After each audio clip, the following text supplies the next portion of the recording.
Good morning. I just want to take time this morning to make a quick video on basically how to be a millionaire, what it means, and some of the things that are the difference between what people actually want and what they say that they want, and how you would go about doing that. And basically, it's very possible for everyone. It just requires a slightly different mindset, and maybe it's not even their goal to do that. And so I want to get right into that. So first, let's start out with what it means. Now, most people do not have the goal of being a millionaire. They have the goal of spending $1 million, and those are two different things. Because being a millionaire means that you've earned $1 million in some way and not spent it. You've kept it.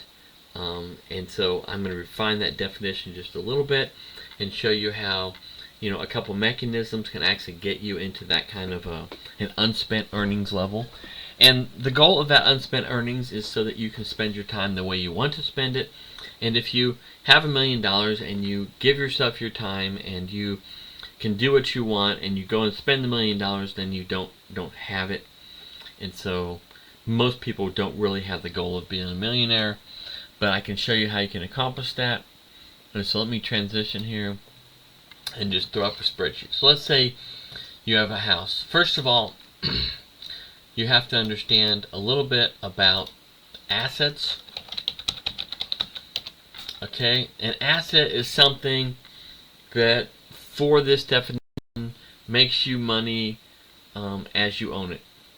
An asset is not your car, because it doesn't make you money. It's not your house, it doesn't make you money. It's not gold, jewelry, those things. Those things are not assets by this definition. And just for simplicity's sake, as we talk about how to be a millionaire, you have to understand, when I speak of assets, the definition of an asset is something that you own, and while you own it, it makes you a certain amount of return. Okay, so a good asset return is about 6%. So if you buy something for, let's say, $100,000, okay, just format this real quick because I got time. So you buy something for $100,000, it's going to make you about this $6,000 per year. That is a good asset. That's a good producing asset. Now, if you can get what I'll just call something extra on this asset, tax deductions, leverage, some kind of mental advantage allows you to grow the asset better than other people can, a crew, a team, different things, then you can actually amplify this return. But this is an asset by definition. Okay, so $1 million looks like this. $1 million of unspent means that you took and you put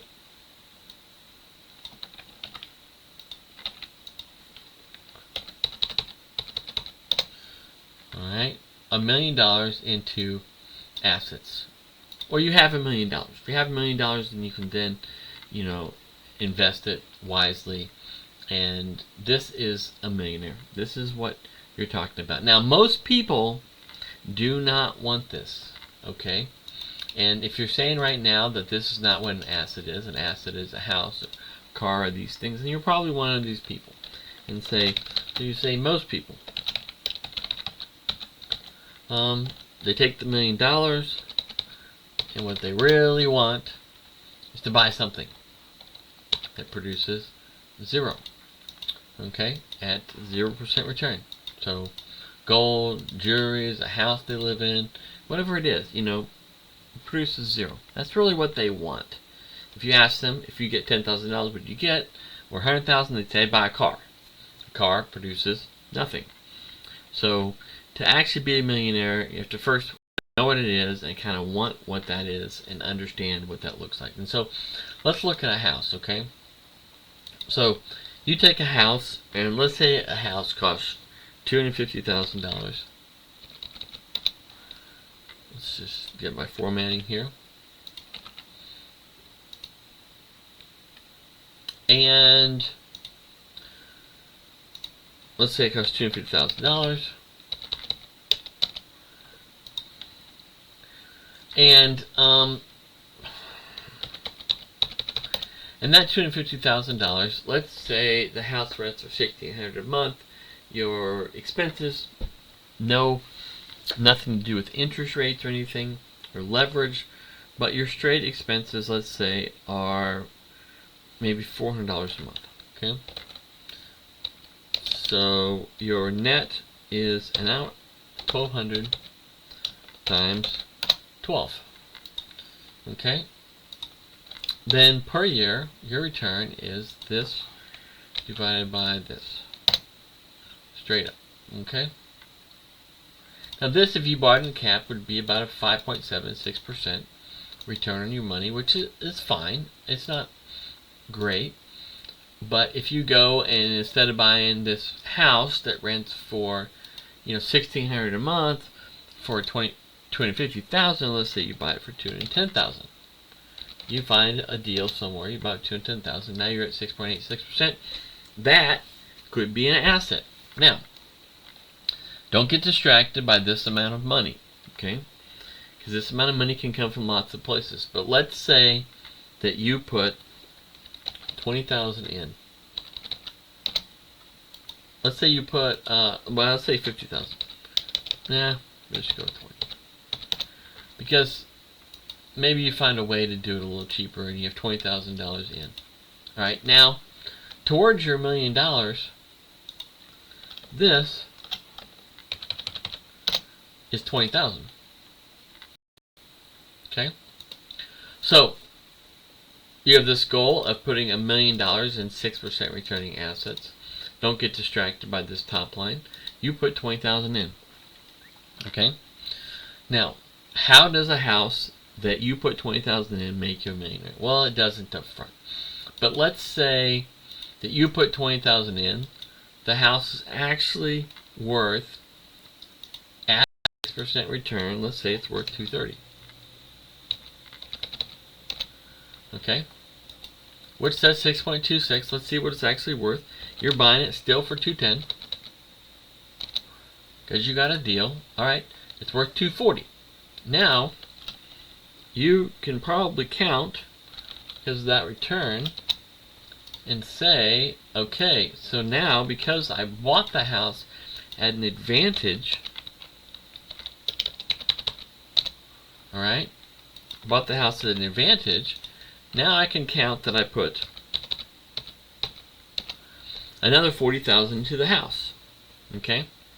Now you've got $60,000 towards your $1 million. Okay, now let's say you're into the second year. Okay? What did you do with this $14,400? If you bought it with cash, you'd have it. If you didn't buy it with cash, then you're paying interest on it, which is fine.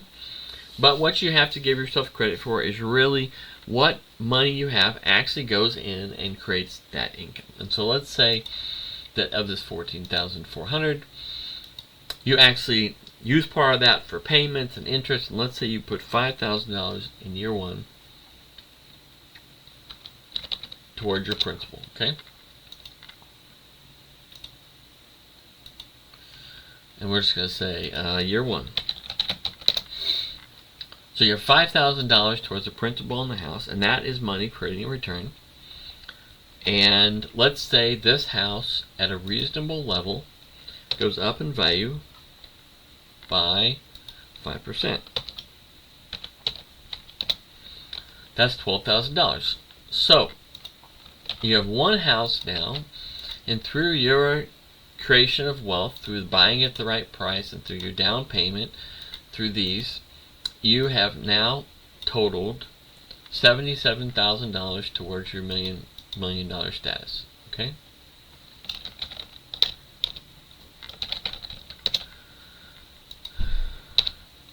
Now, this is a little confusing for people because they'll look at the top line and the outside revenue, things like that. But really, if you just ignore those and look at really your principal. Now, how much money have you pocketed in this situation? Now, it depends on how you finance the house, most likely, because you might be out money every month. You might be, paying in $300 a month. You might be out $3,600. Your net out of pocket is, you might be $3,600 down after the year. So nothing's in your pocket. You got $20,000 out right here. You got $3,600 out here, right, out of your pocket. But you now have $77,000 in wealth. And so if you're a person that wants $1 million so they can spend it because they want to be a millionaire, this is not going to get you there, because that is not a millionaire. Now, you do this to the first house. So let's say, then again, you do this. We just come down here. You do this on house number 2. Same thing. Mild discount to the house, $20,000 down, year 1. Okay. Now you've created another $77,000 in value. Now, this is just over the first year. So we're just gonna take and say a very conservative calculation. And we are doing leverage, but we're not giving ourselves credit for any amplification of leverage other than the value of the house. And so year 1 was, we did $17,000, and year 2 we're just going to add together, and the rent probably went up a little bit, or didn't, but we're just going to say conservatively $18,000 second year. Okay.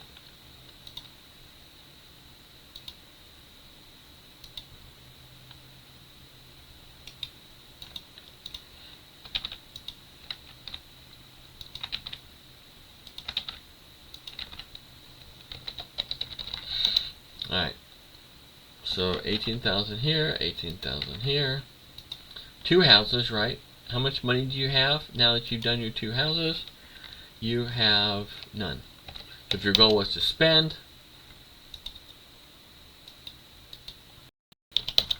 $1 million, and that's what you thought a millionaire was, then you probably failed at your goal, because you have less money now than you had before.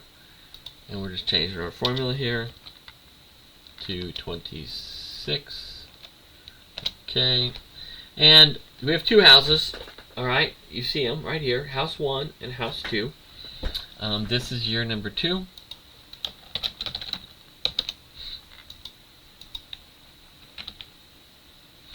This is year number 2 here. And we created another $18,000 in wealth.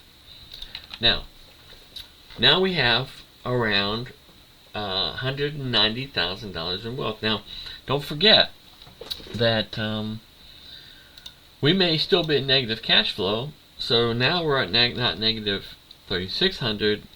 We're at negative 3,600, which was year 1, and then year 2 we're going to say 3,000. Okay. So you put an additional $13,200 in these houses over 2 years. Okay. And your total into the houses is your original 40 plus your negative cash flow. So at year 2, your total in is $53,200. Your total net worth from these 2 houses, and let's make sure you can see this, is this one plus this one minus this net that you're in. Okay, so this is basically your increase in net worth from these 2 houses in 2 years. Okay, part of that's from buying the house at the right price. Part of that is from operating them. Part of that is from just increase in value. So this is kind of how 2 houses working over 2 years. Now, at some point, like I said up here, you can start doing extras. Okay, and you notice I didn't do any percent of returns on my money or return on equities or anything like that, because if you really want to be a millionaire, it just happens to be that deploying $1 million in assets that pay you maybe around 6% per year is actually how you get there. Now, there's some negative cash flows that can be created depending on the situation, how you finance, how you get the other part of the money, and you have to manage those. But you can see here you created $136,800 with two houses in 2 years. Pretty reasonable to do. And if you get more houses or more years, I'd say more years is easier than more houses. You'll amplify that return even further. And so if you look down here, if you do 5 more years, now you got another 90,000 here, another 90,000 here, another 180 here. You didn't increase your expenses, so you get $310,000, and you just held the houses for 5 years and operated them without a big loss. You can see your cash flow started out 3,600 negative. Now it's only 3,000 negative. Increase the rents, but over a period of time, maybe 2 or 3 years, you're going to get this where your cash flow is break even. None of this is going in your pocket. Okay? So if you want money in your pocket to spend, don't be a millionaire. Because that's not how you do it. Being a millionaire means you get money. When you make your money, you're spending on assets that create a wealth of 6%. That then you work on reinvesting at 6%. You look for these extra things that you can do, such as, let's say, your own fix-up, such as a refinance and the rates are low. Don't do too many moves, because every move has a possibility of losing money, part of this 136, or making money. And so you don't want to slaughter this asset that's producing you wealth each year, even though it's costing $3,600. So year 2, your wealth went up by 18,000. The cash flow was negative 3,000. So your net 15,000 right here, and 3,000 didn't go away. It just went into the house. So that's kind of how it works out. That's how you become a millionaire through real estate. And I hope this is valuable. Like and subscribe down below if you like it. Talk to you later. Bye.